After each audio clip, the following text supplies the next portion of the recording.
Hello, hello, hello, and welcome back to another edition of Fan Talk, your favorite podcast by your favorite fan. Kyle Brenchley in the house on this Monday. It is the 1st of June. June is here. In like 20 days, 2026 will be halfway over. Can you believe that? That's absolutely insane. Welcome everyone to Fan Talk. Fan Talk is a podcast by the fans, for the fans. This podcast that is by the fans, for the fans, can be found anywhere you get your podcasts. If you're watching on YouTube or Spotify and enjoy the video version, please leave a like down below and consider subscribing if you like what you hear. We have our sign, we have our posters, we have the candle burning in June. Kind of interesting, but we'll roll with it. Welcome, guys. We have a lot to talk about today. June is going to be a fantastic sports month. Let's jump right in. Today's episode is going to be completely focused on the NBA Finals. We'll talk about that. We'll preview the matchup between the New York Knicks and the San Antonio Spurs. Should be a fantastic matchup. But first, we're going to be talking big news NFL. A trade just happened today, Monday, June 1st. We'll talk about that blockbuster trade. And stick around afterwards for a little French Open Roland Garros conversation talk. A lot of upsets happening there in French tennis. Stick around here on Fan Talk for all the good content. Like I said, let's start in the NFL. This just happened today. Myles Garrett gets traded from the Cleveland Browns to the Los Angeles Rams. Now, this is big time because Myles Garrett has been the best defensive player in the NFL for multiple seasons. A lot of people consider him the best defensive player overall. Obviously, he's defensive end, so he's the guy that goes and sacks the quarterbacks. He's a menace. And he's been on the Cleveland Browns, and the Cleveland Browns have not been good. Even if you don't know sports, you know the Cleveland Browns have not been good. They made the playoffs, I think, 2 years in a row when Baker Mayfield was their quarterback. But other than that, they've just been an absolute mediocre abyss. So the Cleveland Browns have agreed to trade Myles Garrett, who was a two-time Defensive Player of the Year, to the Los Angeles Rams for two-time Pro Bowl rusher Jared Verse and multiple draft picks. The Browns will also receive a first-round draft pick in next year's draft in 2027, a second-round draft pick in 2028, and a third-round draft pick in 2029. So this is one of the biggest trades in NFL history involving a defensive player. Because usually you see like quarterbacks or running backs or wide receivers, these big-time names, these big-time positions on the offensive side of the ball. Defense side of the ball, you don't see that as much. Not because defense is not important, but because I just think it's not as sexy, as the quarterback, running back, wide receiver. But Myles Garrett, obviously one of the best players in the NFL, he's going to the Los Angeles Rams. And after this trade, the Los Angeles Rams are now the statistical gambling odds favorite to win the Super Bowl at plus 400. So if you want to buy stock in the Los Angeles Rams, do it. Matthew Stafford's coming back. They have Puka Nacua, they have Devontae Adams, they have a very good offense, a very good defense, and now they have Myles Garrett. So watch out for the Los Angeles Rams. All right, little quick action there with the NFL. Let's shift our focus to the NBA Finals. 2026 NBA Finals will be the San Antonio Spurs and the New York Knicks. Now, this is a rematch of the 1999 NBA Finals. Should be super fantastic. We'll talk about the history in just a second, but let's talk about how these teams even got here. The San Antonio Spurs in the Western Conference. They were the 2 seed. They had a relatively easy path the first 2 rounds. They took out the Portland Trailblazers in 5 games. They took out the Minnesota Timberwolves in 6 games. And then they ran into the defending champions, the Oklahoma City Thunder, and 2-time reigning MVP Shai Gilgeous-Alexander. And this was the best series of the entire playoffs, in my opinion. Fantastic. Every game was good. There was one game that was a blowout, but pretty much every game was good. Victor Wembanyama against Shai Gilgeous-Alexander. Fantastic series. That series went to 7 games. And the Spurs in Game 7 broke through and defeated the Oklahoma City Thunder. We will not have a repeat champion again. It's going to be a new champion this year. The San Antonio Spurs advanced to the NBA Finals. On the Eastern Conference side of it, we have the New York Knicks, who were the 3 seed. They also had a relatively easy path. I'm using the word easy, not that the teams that they played weren't good, but that the Knicks didn't face much resistance. And what I mean by that is the Knicks won in 6 games against the Atlanta Hawks. They swept the 76ers in the next round in 4 games, and then they swept the Cleveland Cavaliers in 4 games. So they are currently 12-2, haven't had much resistance. They're going up against a very hot, very confident San Antonio Spurs team. I think this matchup is fantastic. This is the best New York Knicks teams that people have said this is the best New York Knicks team that they've seen. And the San Antonio Spurs, of course, 1999 was the first year they appeared in the NBA Finals. So let's take a look at a little bit of the history of the 1999 Finals. Interestingly enough, the 1998 to 1999 season was actually shortened. It was a short season because there was a lockout. The owners and the player association, they didn't come to any sort of agreement. There was a labor dispute, and so they didn't start the season until February 5th. 1999. So usually the season starts the end of October, like November. So they have November, December. They pretty much didn't have 3 months. So it was a shortened season. The 3-time defending champion Chicago Bulls did not go to the finals. They lost Phil Jackson, Michael Jordan left, Scottie Pippen, and Dennis Rodman. So the Bulls were no longer the Bulls. So the door was wide open in the East. The Jazz did not get there to the NBA Finals. They had been there in the last 2 years, 97 to 98. And so the Spurs, this was their year. David Robinson was still on the team. Tim Duncan was in his second year. They called them the Twin Towers. This was the start of the Popovich era. Greg Popovich became head coach because the year before they had fired their previous head coach, Bob Hill, and brought in Greg Popovich to take over as coach. So this is like the beginning of the San Antonio Spurs as we know them in the modern era, right? With the Greg Popovich era, the Tim Duncan era. And in the next few years, they'd bring in Tony Parker, Manu Ginobili. And, they'd go on to be somewhat of a dynasty, somewhat of a keep name, a namesake for the NBA and win multiple titles for the next few years. But at this point, they had not won a title.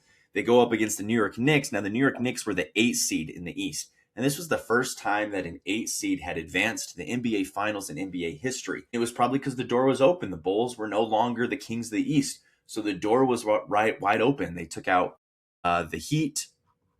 They took out the Atlanta Hawks, and then they took out the Indiana Pacers, who were the 2 seed. So they actually had quite a path to get there. They got hot at the right time. Unfortunately, Patrick Ewing, their star player, got injured in that series against the Indiana Pacers in the conference finals. So they did not have him when they faced off against the San Antonio Spurs. And the Spurs were a lot better team. They were just better, just straight up better. And so they win the NBA Finals in 5 games over the New York Knicks. But it's actually very interesting because there's a lot of connections to the 99 finals as well as this finals. So interestingly enough, Jalen Brunson's father, Rick Brunson, was a guard on the New York Knicks in that 1999 NBA's finals. Of course, this was the last time the New York Knicks had been to the NBA Finals. It's been 27 years. So fun little connection there.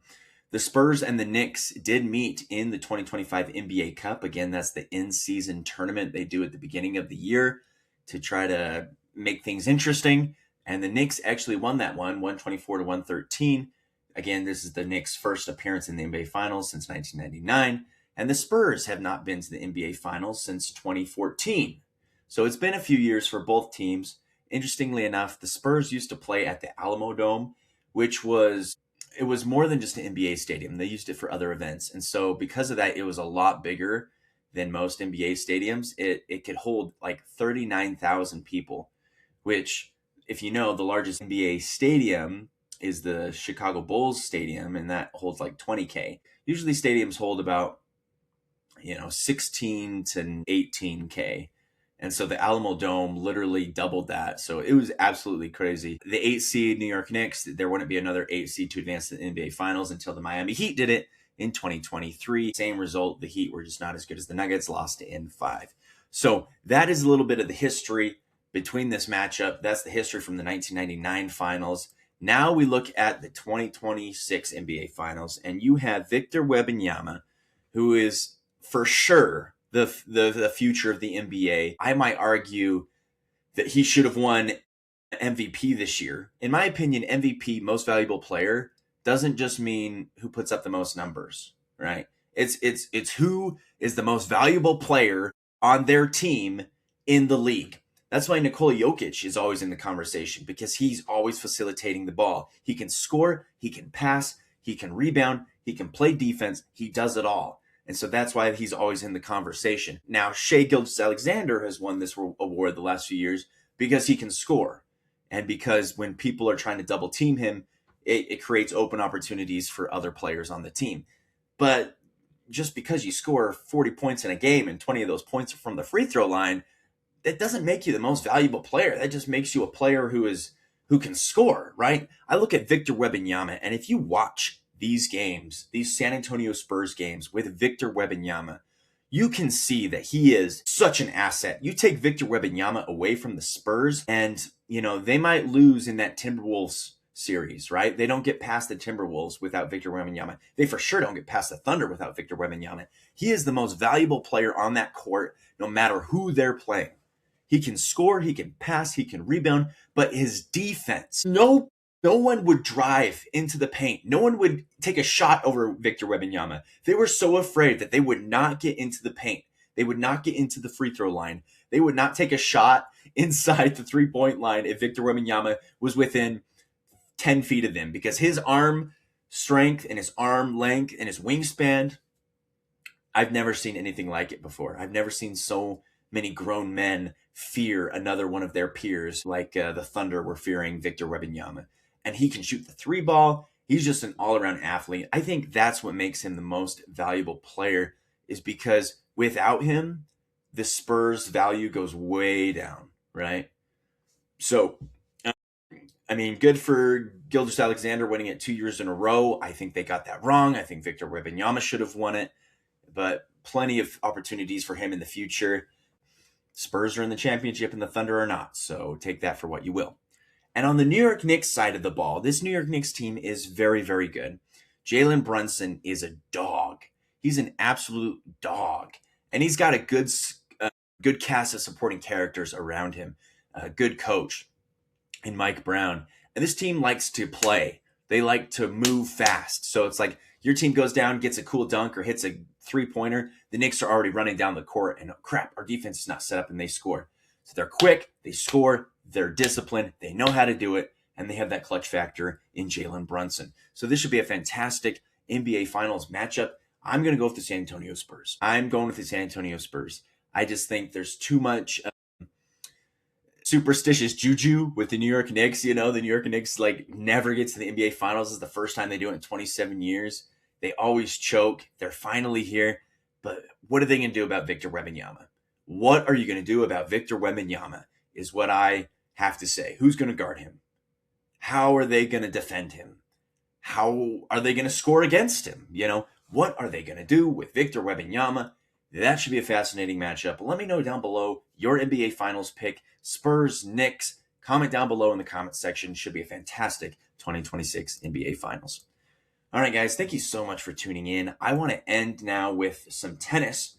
I would be remiss if I did not include this, because this is my favorite tennis tournament. It is the Roland Garros 2026 French Open. They play on the clay. They play in Paris, France. I don't know. The French Open just speaks to me so much more. It's a different surface, so there's a lot more unpredictability, right? You don't know what's going to happen. I feel like there's a lot more upsets at Roland Garros. This year it was hot, so there's been a lot of upsets there. Of course, Carlos Alcaraz, the defending champion, he didn't even play because he's got an injury right now. So with him out of the field, a lot of people thought that on the men's side, Jannik Sinner was going to cakewalk his way, being a European man himself, walking through the clay over everyone. But Jannik Sinner loses in the second round to a tennis player named Carandulo, who was from Argentina, a South American tennis player. Sinner's out. So the number one's out. Number two in the world, Carlos Alcaraz, he didn't even play. There's so many upsets that we're seeing here on the men's side and on the women's side. Don't even get me started on the women's side. But Casper Ruud is out. Rublev is out. All the Americans are pretty much out. Djokovic lost in the third round to the Brazilian. It's just absolutely wild. So many people are losing. If I were to pick a winner, maybe Zverev from Germany. The last American in is Francis Tiafoe. So maybe he can go. But it's been crazy. It's been absolutely crazy. And not just on the men's side. Let's go to the women's side. The number one seed, Aryna Sabalenka, of course, she's still in. She's playing Naomi Osaka right now in a fantastic matchups that I want to go check out after this. But all the American girls are out. Madison Keys was the last American standing. She just got knocked out. Coco Gauff has been knocked out. Amanda Anisimova has been knocked out. Iga Swiatek's been knocked out, the Polish tennis player who's won multiple Opens. It's just been absolutely crazy. And the number 2 overall, Rabinkina from Kazakhstan, has been knocked out. So the door is wide open on the men's side. And on the women's side, it looks like Sabalenka is going to go all the way unless Osaka can take her out. That's probably going to be the best matchup right now. So I'm going to go run and watch that. If you do not watch tennis, you should be watching tennis. I did a whole video last year on the Roland Garros tournament last year. Jannik Sinner and Carlos Alcaraz had the most insane final matchup ever. So if you don't watch tennis, go watch tennis. Tennis is absolutely fantastic. And June is going to be a fantastic month because we have tennis, we have the NBA Finals, we have the Stanley Cup Finals, which I didn't even talk about today because I have no time, and we have the World Cup starting in 10 days. Holy cow. Sports have never been bigger.